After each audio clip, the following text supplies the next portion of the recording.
आप सभी का स्वागत है मेरे नए व्लॉग में। और गुड मॉर्निंग। अभी सुबह के 12 बजने वाले हैं, बट सुबह ही है।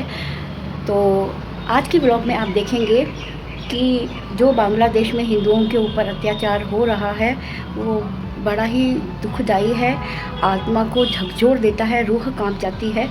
महिलाओं के साथ में क्या अत्याचार हो रहे हैं। और अभी जो बांग्लादेश कलकत्ता में हुआ है, महिला डॉक्टर के ट्रेनिंग कर रही थी, वो डॉक्टर के साथ में इतनी बर्बरता के साथ में कि हम पहले के राक्षसों के बारे में बात करते हैं, बट ये जो इस तरीके से उस औरत के साथ में, लड़की के साथ में किया गया है, क्या ये किसी की आत्मा को छूता नहीं है क्या? मैं ये पूछना चाहती हूँ, ऐसी कौन सा इंसान है, कौन सा मानव है जो इस तरह की दुर्दशा को देख करके और आराम से चैन से सो सके? ये कौन सा ऐसा मुस्लिम है, ऐसा अपनी माँ से क्या सीख करके पैदा होता है कि इस तरह के अत्याचार कर रहे हैं ये लोग? ये कौन से लोग हैं, कहाँ से आते हैं, मैं नहीं जानती हूँ। बट ये इंसानियत और मानवता के नाम पर बहुत बड़ा धब्बा है, ये बहुत बड़ा धब्बा है। क्या हम इसको इतिहास में कभी भी भूल सकते हैं? नहीं भूल सकते। मेरे हिसाब से तो, मैं अपनी बात कर रही हूँ, मेरे हिसाब से तो नहीं भूल सकते, मैं तो नहीं भूल सकती हूँ। और ये जो आजकल हो रहा है, हिंदू मुसलमान सिख ईसाई, हमारा धर्म सबसे बड़ा है, संविधान नहीं है, तो ये गलत है। सबसे पहले देश होता है, चाहे वो कोई भी जात का धर्म का हो। धर्म बहुत बाद में आता है, सबसे पहले देश होता है। देश ही नहीं है तो आप किसकी पहचान है? आप धरती पे क्या कर रहे हैं? जन्म लेकर के आए हैं। मुझे बड़ा गुस्सा आ रहा है। हिंदू मुस्लिम सबसे पहले होती है इंसानियत, मानवता। ये सब हम पैदा होते हैं, ना तो हिंदू होता है ना वो मुसलमान होता है। हमारे माँ बाप ही हमको बताते हैं कि हम ये जात के हैं, ये धर्म के हैं। तो प्लीज़ जो भी कोई वीडियो देख रहा हो मेरा, तो अपने बच्चे को सबसे पहले मानवता और इंसानियत ही सिखाएं। तो ये जो अभी समय आ रहा है ना, बहुत इस हिसाब से तो भारत में भी दंगे हो सकते हैं। और जितने भी विरोधी पक्ष के लोग हैं, ये सब करवाने वाले, मेरे हिसाब से, मैं जो देख रही हूँ और मेरी जो सोच बनी है सब कुछ देखने सुनने समझने के बाद में, तो हमारे राजनेता हैं। और इसमें सबसे पहले कांग्रेस है। जो इतिहास हमारा कांग्रेस का पूरा देख लीजिए, एक गांधी और जवाहरलाल नेहरू से ही क्या चला आ रहा है। तो किसको, ये तो बहुत बाद में क्या है, एक धारणाएं बन जाती हैं, धारणाएं बनती हैं कुछ भी देखने के बाद में, इतिहास उसका देखने के बाद में। तो ऐसे ही इतिहास नहीं बनता है। तो ये जो पप्पू सिंह जी है ना, तो ये सबसे बड़े इस चीज़ के करता धरता है। इनके कई वीडियोज़ भी सामने आ रहे हैं। तो प्लीज़ अपनी सोच विचार करके कोई भी निर्णय ले, कि किसी की बात को सुन करके ना ले।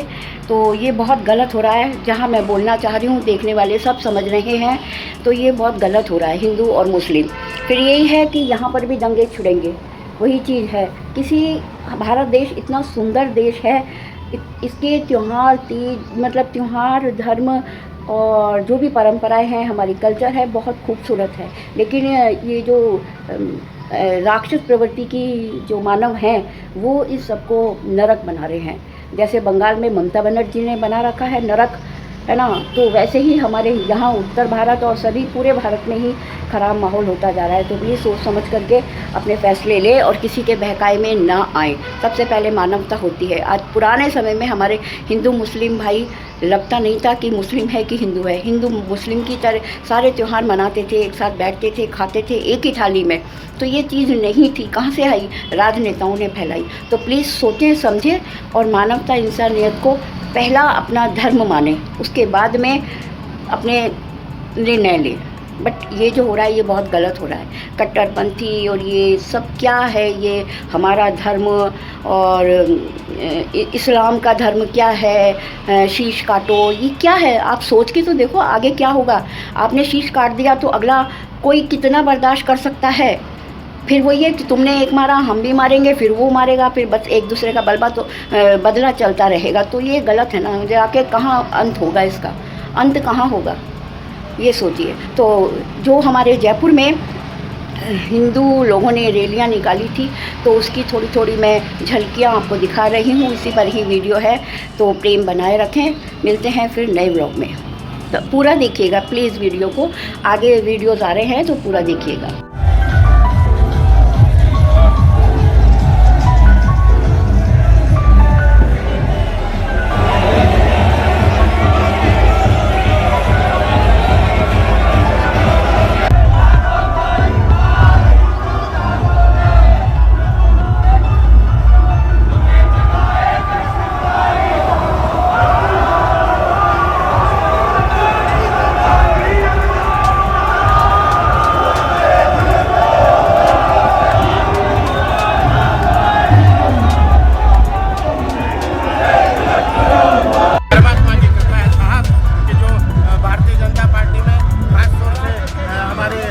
आदरणीय प्रधानमंत्री जी मोदी जी ने सबको एकजुट कर करके और इस माहौल को माहौल बना दिया है, अच्छा माहौल बना दिया। मैं आग्रह करूंगा कि अब हिंदू राष्ट्र बनाने में कहीं कोई कोताही नहीं करनी चाहिए, अन्यथा बहुत बुरा अनर्थ होने की स्थितियाँ हो गई है।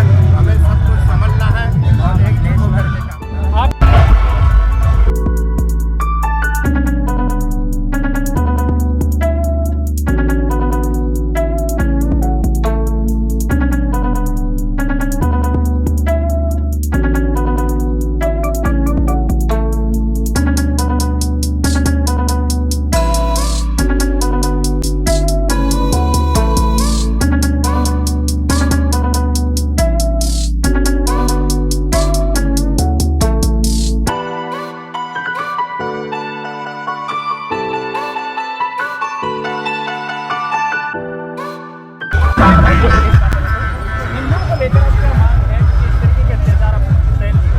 देखिए, ये तो जो आज बांग्लादेश में देखा है, ये श्रीलंकाई ग्राउंड में कश्मीर में भी हो चुका है, ये बंगाल में अभी भी हो रहा है, लेकिन वो मीडिया भी नहीं जा सकती वहाँ, क्योंकि मीडिया को भी वही हाल किया जा रहा है। तो बाकी हिंदुओं का क्या जाता है, मैं तो समझ जितनी भी हमारे भारत में पार्टियाँ हैं, उसके हिंदुओं में, हिंदू तो है ही ना पार्टियों में, हिंदू नेताओं से भी मांग करता हूँ कि इस भारत राष्ट्र को हिंदू राष्ट्र घोषित करवाने के लिए जितना पुरजोर लगा सकते हैं लगाई जाए, क्योंकि एक हिंदू राष्ट्र तो पूरे विश्व में होना चाहिए।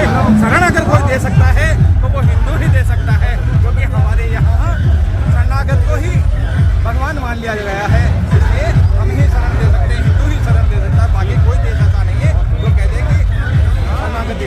अब सर्वे बहुत तो सुखी नहीं का समय नहीं है, अब तो हथियार उठाने का समय है। जैसे इजराइल में हर आम आदमी के पास हथियार है, मैं तो कह रहा हूँ हिंदुओं को भी वैसे हथियार उठाने चाहिए। ये सोना चांदी बगले जेवर किसी काम नहीं आया, आज जितने करोड़ों का बैंक बैलेंस है किसी के काम नहीं आया। तो मैं तो कहता हूँ भाई सबको कह रहा हूँ कि अपने घरों में हथियार जरूर रखें, चाहे कुछ भी हो जाए, कहने की जगह हथियार रखें, क्योंकि ऐसा समय आने वाला है कि हमें वो हथियार उठाना पड़ेगा। कुरुक्षेत्र युद्ध की मां गंगा ने जो शुद्ध की, वो राष्ट्र भारतवर्ष है।